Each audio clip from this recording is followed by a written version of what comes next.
were so obviously good at what they did, they never needed to mention how good, like kind of like how a Kobe Bryant or a Michael Jordan, they were just good. You knew by looking at them. And I wanted to be that when I grew up. And on top of everything else, they had long hair and earrings and tattoos and stories of wild nights in the South Pacific and the Caribbean, adventures in the tropics. And Right. I wanted to experience that, and luckily they took the time to pass on their traditional knowledge onto me in a way that made me want to pursue this as a career, and I did. Wow. All right. How do you even start? I mean, do you go to college? Do you go to trade school? Do you learn how to be a carpenter or a sailmaker? I mean, where are the grabbing points? It's called coming up through the hawse. You start as the... Say that again? Coming up through the hawse. The hawse pipe is the hole in the very bow of the ship that the anchor cable passes through.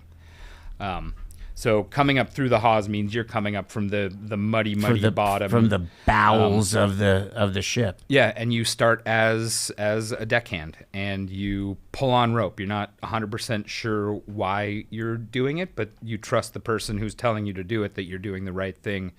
You do that enough, you start to figure out how things get put together. You become an ordinary seaman. And then as you gain more skills and other Coast Guard paperwork, you become an able-bodied seaman. And then after that, the natural progression is getting a lower level captain's license and going to be the captain of a big sloop or a schooner like Letty Howard.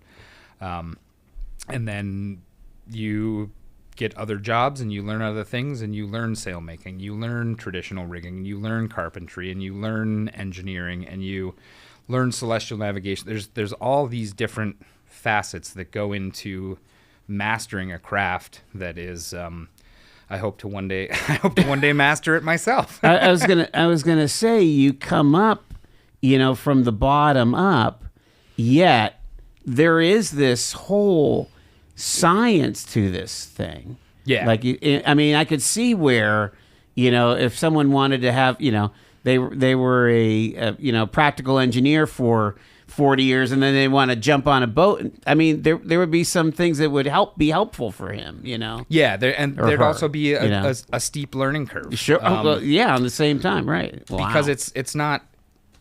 Nothing that we do on board is really directly applicable to anything in modern life.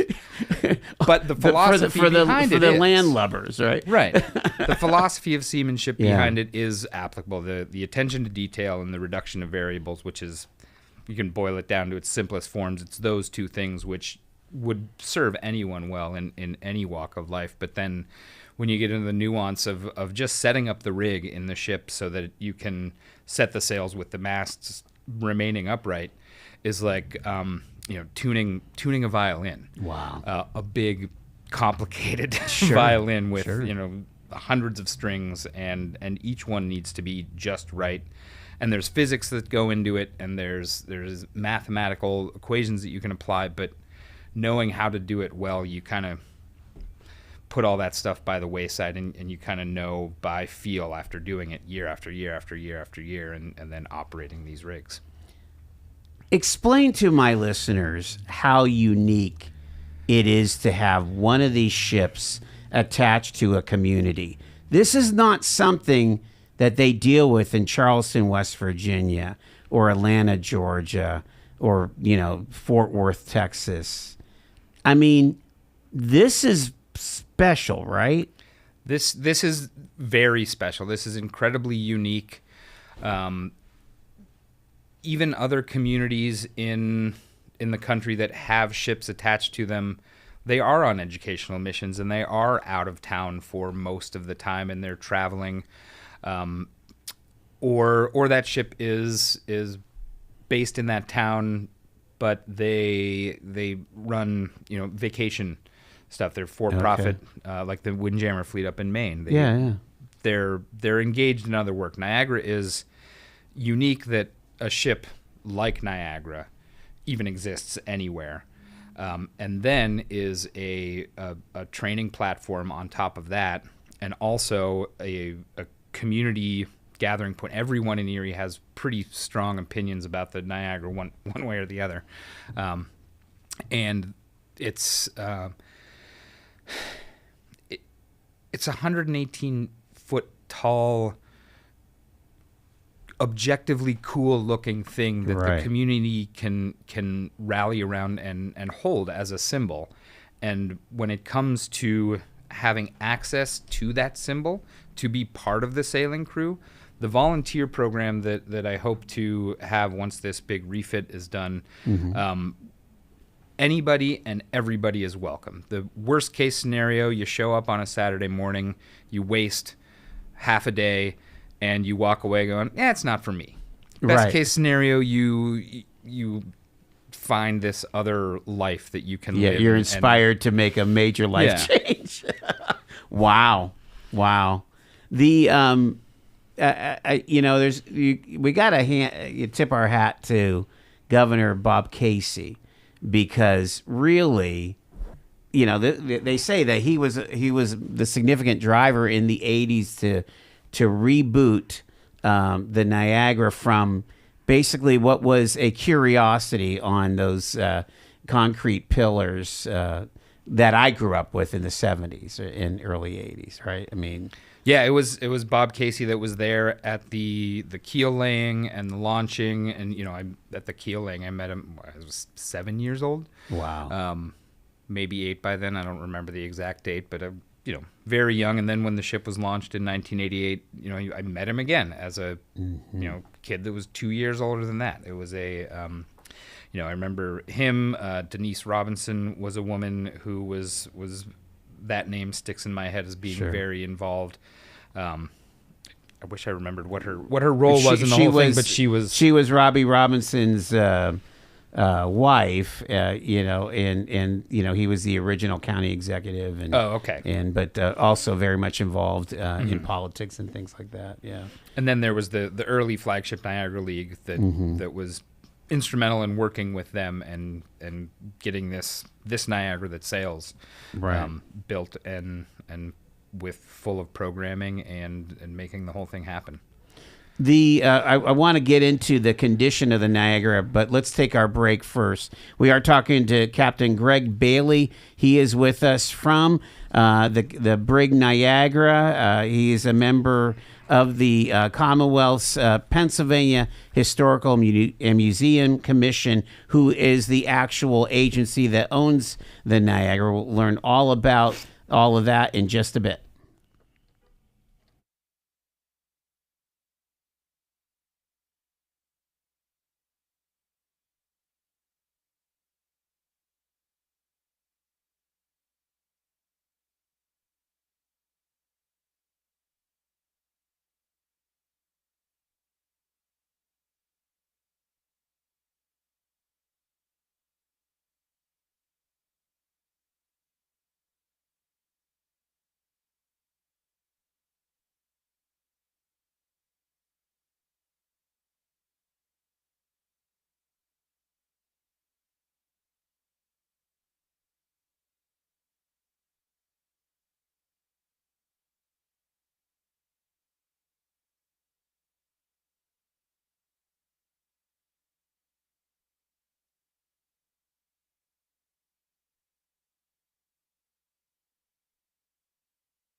Let's talk Erie and the Joel Natale Show on a Thursday. We're talking to Captain Greg Bailey. He is the captain of the brig Niagara, and let's talk about the Niagara right now. And let's talk about what's wrong with the brig. What's wrong with the brig? So the ship was launched in 1988, and it's made out of wood. And as soon as you chop a tree down, it stops being a tree and wants to start becoming dirt again. So rot is a thing that we've only been able to slow down through chemical processes and stuff like that. There's no fiberglass on this hull. There's no fiberglass. It's southern yellow pine, Douglas fir. There's some mahogany aspects, and then some other tropical hardwoods that are thrown in there, and it's all fastened together with galvanized steel spikes. So it's over 6 years. Mm-hmm. It's things. Certain areas have deteriorated. With a ship like this, over time, you replace bits and pieces as you move along, but it comes to a certain point where you're not playing catch up anymore. You're kind of losing a little bit of ground, and you can continue operating, but it's time to plan for a big, major refit project. So all the rotten wood will get removed, put back in. Over time, the stem, which is the very front part of the bow, the part that comes up where the bowsprit sticks out the front, has shifted slightly to the point where it needs to be nudged back into place and maybe added some added structural members added anew, so that for the next 40 years, she stays in place more. And when I say shifted, it's, fractions of an inch. Oh, really? But it's enough to be but enough a problem. that it needs to be addressed, needs to be fixed. We're getting new engines in this big refit. In 1991, when the engines were installed, the EPA standards were different than they are today, and the technology to meet those standards was certainly not. It was always today. designed to have onboard engines, right? I mean, the original construction did not. In 1988, she was launched without engines. They had to design the engine room and put the engines in when they figured out that they were going to sail far and wide. And you got to meet schedules, and weather pops up, and getting on and off the docks is a lot easier with having onboard propulsion. Sure. So those engines were great, and they're still good. They still work. They're still going to get us out to where the shipyard's going to happen. But the newest engine technology for small diesel engines is what we've put a bid out for, and someone will provide at the shipyard that wins the bid for the big project will install them. And we will have an engine room that a trainee that works for me or a deckhand or something, if they worked in the engine room, they would be familiar with the technology that they might find in a small fishing boat or a small yacht, or some sort of work boat, so that if they want to seek work elsewhere, they go, yeah, of course I know it's a standardized approach. Mm-hmm. Yeah, that's interesting. Are the masts okay? The masts are fine as far as we can tell, and that's based on the. Didn't we replace a mast not that long ago? The Niagara's masts were.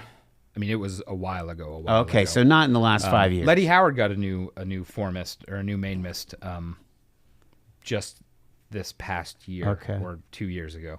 Okay. Maybe that's what I was thinking. Yeah. Yeah. But no, the masts they were built out of really, really clean long runs of Douglas fir, laminated up with West Systems epoxy, and are in really good shape. And there's new technology coming out about non-destructive testing of things like masts. They're figuring out how to use X-ray technology to basically look to the inside and identify where areas might be weak. And then you can do some more invasive testing to figure out where it is. But according to the traditional methods, which is basically, I mean, tapping on it with a hammer and Right. if it He's sounds listening it's for solid. it, right? They're Wooden ships like that are they open to infiltration of parasites like wood bugs and termites and all that kind of thing? Do you have to worry about that kind of stuff? Niagara doesn't have any sort of evidence of that being an issue. Ships that go in the ocean have to worry about the teredo worms, the ship worms that swim around, and they're parasites, and they bore into the wood and will eventually deteriorate it. And there's other coatings you can put on, or putting copper sheathing on. There's ways around it, but Niagara being in freshwater freshwater does accelerate rot happening. Well, it doesn't accelerate it. It's salt water is better. Right. Salt pickles things. Salt is a preservative. Yeah. Yes. But Niagara, there's no evidence of termites or carpenter ants or anything like that. There's nothing that I've seen there. It's all just the natural process of wood in dark, warm, wet places that wants to be dirt again. When what was the timing of this evaluation of saying, you know what, we need to take Niagara offline and really get the big retrofit? How long have we been talking about this now? So the first time they started talking about doing a big refit of this scale was in 2017, when they first started to make a plan. So almost a decade ago. I guess that was almost a decade Yeah, ago. 9 years ago, 8 years ago. Wow. And that plan involved a lot of other things, like doing the project in Erie and basically building a shipyard in back of the museum to do that. But that was a whole nother project, a whole nother expense. Logistically, it was difficult. And that would have been preemptive for the condition that the ship's in now. But so if they would have done it back then, it kind of could have stopped some of the problems that we're dealing with now, you're saying? It would have corrected those that existed then. Okay. Rot never stops. Right, never stops. The rust never stops. There are things that because that's one of the questions that I'm getting from the callers is, as we talk about bids and going out of town, why can't we do this here in Erie?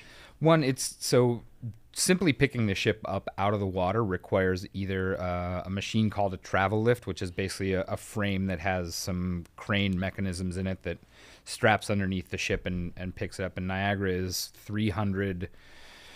By the time we pick her up out of the water, just over 300 dead weight tons, which is a significant amount of weight. The one that's over where the Scallywag is out of the water along the bayfront now, I think is a 50-ton travel lift, and that is, as you're driving by, is a significantly sized thing. So the yard that can handle picking Niagara up out of the water there's very few of them around here.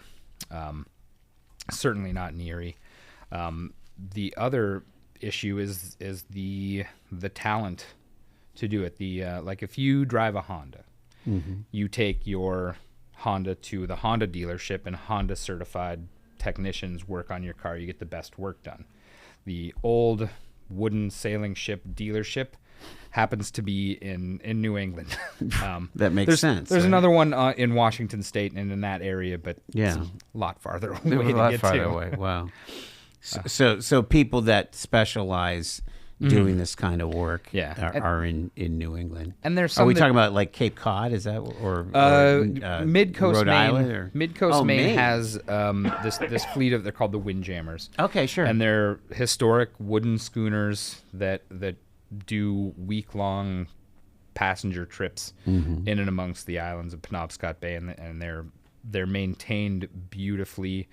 A couple of them are the two oldest wooden sailing ships in the country. Okay. So they're still do. running every single year, from Memorial Day up until as far into October as they'll go. So, Captain Greg Bailey is with us. We got to take our bottom of the hour news break. It's Talk Erie and the Joel Natale Show. Stay with us. We're finding about the journey of the Brig Niagara.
Appreciate you tuning in to Talk Erie and the Joel Natale Show, live from our Kingdom Financial Group studio at 5th and State. And on this Thursday, we're having a crucial conversation with Captain Greg Bailey.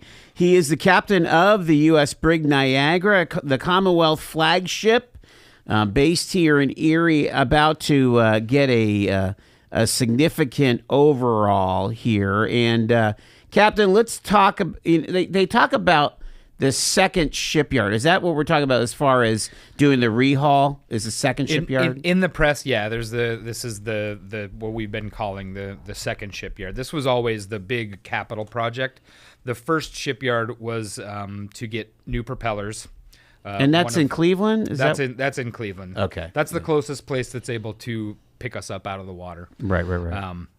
That was to get new propellers and a couple of repairs to make it so that the ship can make the roughly 2,000 nautical mile journey from Erie to New England, where this next phase of the project is going to take shape. So it has the capacity to motor over there to get through the St. Lawrence Seaway and get there to where we're going to do the overhaul. What is the current status of the bid? Because you're still shopping this, I guess. Or so on Friday, the 14th, the bid closed. It did. Okay. And we are currently in the process of looking at all of the responses to that bid, and we hope to make a decision relatively shortly. Because there's probably not a lot of there's not a lot of people that are bidding for this work, right? Is there... Yeah, it's a small handful of shipyards that specialize in this kind of work. What's going on with the Niagara this winter? We had a pretty harsh winter, and there's been some online chatter about, has it been protected enough? Has it been covered and all that stuff? Can you explain how the winter was for the Niagara? The winter was fine. Nothing in the amount of snow that fell on Niagara's deck did anything to make her any worse or any better than she would have been covered up. The cover, while it does act to protect the inside from the elements, it's the cover that Niagara has is mostly there so that museum tours can continue throughout the winter. And maintenance projects can happen in the winter in a basically you're building a house over top of the ship to facilitate those things. Well before I started, the original cover torn to pieces, blew away, and this cover, before it could be made, the frame needed to be constructed, and we needed to measure on that frame to make this current cover. But we couldn't put the frame up until we got back from shipyard, and the timing of everything was, things are moving at the pace at which state government moves, and it's an adjustment for me. But the flip side of it is we're well funded. Like when I worked with nonprofits, you didn't have any money, but when you had a little bit and you wanted something fixed, you go, "Hey, Tony, fix that thing. Here's the check." Now there's just a little bit longer of a process to. But is there a winterized? Beyond the ship and the wood and the mast and stuff, you also have electronics and the normal stuff that a ship has. So. Yeah, you just disconnect that stuff, wipe dielectric grease on the connections, wrap electrical tape around them so they're protected. So that kind of stuff already happened. Yeah, running like RV antifreeze through the heads and the domestic systems. I opted to run the engines once every couple of days just to keep things warm and keep things cycled rather than winterizing them completely, because there were a couple of projects that I wanted to tackle that once it's winterized, then you can't turn it on without having to do it all over again. Some of that was just a lack of understanding of how tough Niagara is in the winter. I mean, it can handle it. Yeah, she's not a piano. She's she's not a piano. There's that's funny. That's I mean, awesome. She's designed to go and knock around Lake Erie in all sorts of weather and sail, and just because the precipitation is colder doesn't doesn't make too much And of a so difference. it might have looked pretty rough because you had a partial cover and you had holes in the. It made it look worse than what was the reality on Yeah. the deck. Yeah, and the timing there, and you know, when I was a kid, nobody turned up their nose at any amount of snow it seemed. Right. And nowadays we're Yeah. talking about canceling school every single time there's a flurry in we're the air. snowflakes, part of the Yeah. pun. All right. So you're looking at the bid, and again, I guess you were just looking for people that had the capacity to do all of the things, right? I mean, you want to capacity, you want a turnkey production here. Right. Yeah, we want to take the ship to the yard. They do everything that they do in a year, and when I leave, it's for all intents and purposes almost a brand new ship. Wow.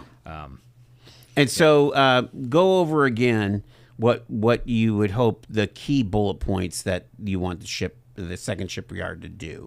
So the big thing is the stem being put back into place and the structure surrounding it being any rotten wood there being replaced, and then some other structural elements being added in addition to what was already there to hopefully mitigate the reason why the stem shifted in the first place. Then is the complete repowering of the ship. So 2 new engines that, the height of technology for emissions control, 2 new generators that also meet those emission standards, updating the wiring system. Does it need a full electric rewire? It you doesn't think? need it, but it's one of those things that's been added to and subtracted from over the years, and it needs Again, to it's be a 40-year. It's like your 40-year-old house. Yeah, you got to turn this switch and this switch and this switch Right. to turn on one thing. Yeah. So having a more streamlined panel and battery charging technology has grown things like since then. even LED lighting and stuff. LED lighting is on the list. Yeah. So there's redoing that and then getting a whole new suite of electronics, navigational electronics. During the course of the educational program, I stress that we're going to navigate the traditional way. We're going to take bearings across the compass. We're going to throw the lead line for soundings. We're going to do it the way, but having those electronics, one is backup and 2 as a teaching tool that any crew member, once again, can go to a yacht because it'll be the same exact set of Garmin stuff that they would find on the fanciest yacht. Well, and I would imagine too, aren't there requirements from whoever is your regulatory agency to say, yeah, we need you to have this radio on this frequency and this satellite backup up. I mean modern seafaring, Yeah, there's an entire sections, entire chapters of the Code of Federal Regulations are dedicated to shipping and dedicated to what we do on these ships. Yeah, if you're heading to the Rock of Gibraltar, if you're heading across the Atlantic, you've got to have all the stuff to communicate. Mm-hmm. Satellite phones, the whole thing. Yeah. So we'll have that full suite of navigational electronics that anyone could do. However, if all of that stuff goes away because we've trained in the traditional means, like I'm going to be able to at least get back to somewhere that looks familiar, if not all the way back to the dock. And Still use a with sextant? certainty. Is that a thing? I when I was working for Ocean Classroom Foundation, it was part of our regular curriculum, celestial navigation. I would do star sights at dawn, sun lines in the morning, local apparent noon, which is when the sun gets the highest it's going to be for the day. That'll give you your latitude. An afternoon sun line, and then evening stars, and that was a day of navigation. And sometimes we would just tape a piece of paper over the GPS readout and go days and days at a time just navigating with traditional means. That's amazing. And again, we kind of talked about that there's been work done in the last couple years to get ready for this big overhaul, to get over to the coast now. So let's talk about the Pennsylvania Historical and Museum Commission's plan for Niagara when she's back under sail? So immediately when she's back, we're supposed to be the crown jewel, the centerpiece for Pennsylvania for the celebrations surrounding America's 250th birthday. Wow. So when we return immediately, it'll be a lot of pomp Will and you circumstance probably go to and Philly for that? No.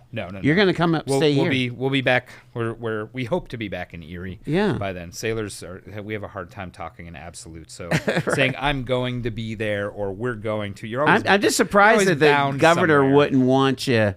That there wouldn't be like a big fleet parade in Philadelphia for America 250. Well, Philly's going to have their own hoopla going on, and this side of the state needs to be represented. Sure. And the governor's governor's fully 100% behind this project and making sure that we are we're able to pull this off as best we can.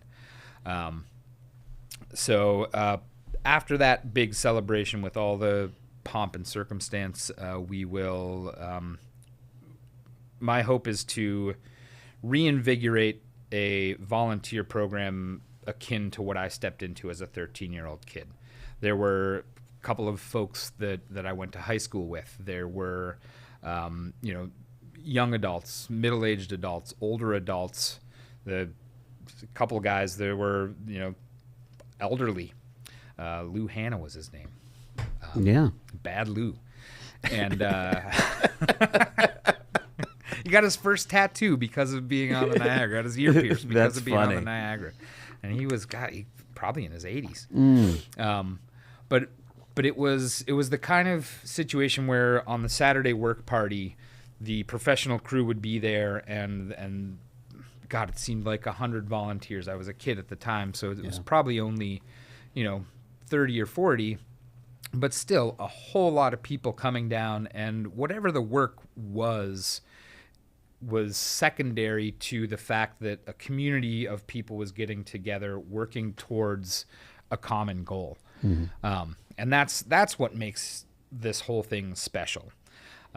So I want anybody and everybody to know that when we start sailing and maintaining the ship as a regular part of the summer in Erie, that everybody's welcome to come down and volunteer their time. And if it's just for one Saturday morning and they figure out it's not their thing, then that's fine.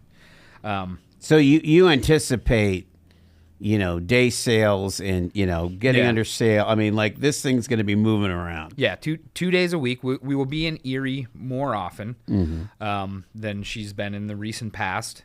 And we will hopefully sail 2 days. This is my plan as of now, but this is, we're talking about late summer 2026. So it's pretty far into the future. The way it was when I was a kid, Sunday and Monday were day sails. Saturday was a work party. And then the crew worked by themselves the rest of the week. And it was an opportunity to use the ship as another, great in this tall ship world. Dan Moreland refers to Niagara as the tall ship laboratory. Because of Niagara, the rig being so big and her hull shape, and the fact that we aren't trying to meet a schedule. We just have to be back to the dock by supper time. Right. Before the street lights turn on. Right. And so we have the opportunity to try things out with the rig. Read old texts of old whaling journals. When they describe a maneuver, we can go and play around with that and figure out what they meant and see if it actually worked. And if it doesn't work, figure out why and what it does. So we can row the ship. We can do anchoring drills. We can do all sorts of things that would have been part of her original regular operation. We can do those things. And we'll still have some outreach. We'll travel around Lake Erie. We won't be gone nearly as much as the ship was in the recent past, but we will still have the opportunity to do some longer sails. And some of those will be with volunteers strictly. Some of them will be the professional crew supplemented with volunteers, and the trainees on board will be local school groups or community organizations, figuring out how to get, my goal is to have every single person that wants to sail on board Niagara to sail on board Niagara, at least for a day. That's cool. All right. So I'm looking at the calendar here, and you know that you want to be fully under sail, ready to go July 4th, 2026 in Erie, Pennsylvania. What is that? So you back time that. When do you have to get this ship delivered to the second shipyard? Right now we're shooting for a late April, early May departure from Erie. And are they going to have to kind of give you some kind of guarantee that they'll be able to get all this work done in 10 months or whatever? Yes. The long and short of it, it's a little more nuanced than that. Yeah. But yeah, we kind of need to have the project finished. Some confirmation. Mm-hmm. Yeah. Wow. Mm-hmm. I mean, because you know how stuff goes. But it's also there's a lot of things that we don't know until we start. Right. We start opening things up. You open it up. Because a piece of wood you can knock on all four sides. Right. And it sound perfectly, but as soon as you remove one of those sides, and you find out that the complete inside is just totally rotten. You don't know until you start tearing things apart. So there's some unknowns that. And everybody has workforce issues. I can't imagine at a traditional shipbuilding operation and ship repair operation. It's like, how do you find those experts that can work with wood, work with this stuff? It's gonna be a fascinating project if you ask me. Mm-hmm. And we plan on having regular updates either back to the museum itself, or we'll figure out how to. We were just talking the other day about how to, what sort of social media platform we'll use to broadcast regular updates from the yard. Right. Anytime something interesting has happened, weekly updates on progress, those kinds of things. We're gonna. When I was being interviewed for the job, the executive director of the PHMC asked us, "What do you see as the biggest challenge in the job?" I'm like, "Well, right now we're telling people that we're not going to take the ship out of Erie, and the first thing that we're going to do is take the ship out of Erie." Yeah. I mean, we're definitely returning. Yep. But figuring out how to maintain that presence around here is going to be big. I don't think it'll be challenging, but it'll be a concerted effort. Can you just for the benefit of my listeners and for me really, is identify all the different organizations that are involved at the Bayfront? So the Flagship Niagara League, they actually own the Letty, right? Is that correct? Or they're lending the Letty? They've leased the Letty. I believe it's a lease. That's what I thought too. Don't quote me on it, right? Because even if I were involved, the business side of things is not something that I'm most up on. But they're kind of in charge Letty's of Letty. owned by the South Street Seaport Museum in New York City, and they have taken over the stewardship. And I know at the league. At the league, yeah. And they are just as of last week, I saw one of their crew members post on Facebook. He was hanging the tackle for the quarter lift, which is when the sail is not, the mainsail's not set, it holds up the main boom. Okay. So they're moving right along, getting ready for a season, and I think I just saw yesterday, or the day before, that they've released their schedule for sailing dates. Okay. So there will be traditional sailing going on. Yes. On Presque Isle Bay. This.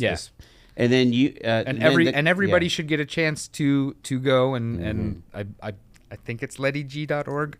We can get it Google out Letty G. Howard and you'll get there. And then, of course, not only does the Museum Commission own the brig, but they also own the Maritime Museum. And so people can still go and avail themselves. When does it go to summer hours? That's a good question. Is it like I'm May not or something? Sure. I imagine it's sometime around Memorial Day. And again, that's in the complex at the Belasco Library there. And so, well, thank you so much. It was my pleasure. For bringing us up to speed. Again, you understand because you are living this passion. Yes. you understand how this community just is one with the Brig of Niagara. This is our heritage. This is our love, and it is special and unique for our community. It's really something else. And it's that special and unique aspect that got me involved in the first place. And I'm, forever grateful for the life that I've been able to live because of the Niagara. And I want that to continue into the future for the next 13-year-old kid, 30-something years later, coming back as the captain. That would be cool for me. Captain Greg Bailey of the Brig Niagara, our guest today. Thank you, sir. My pleasure.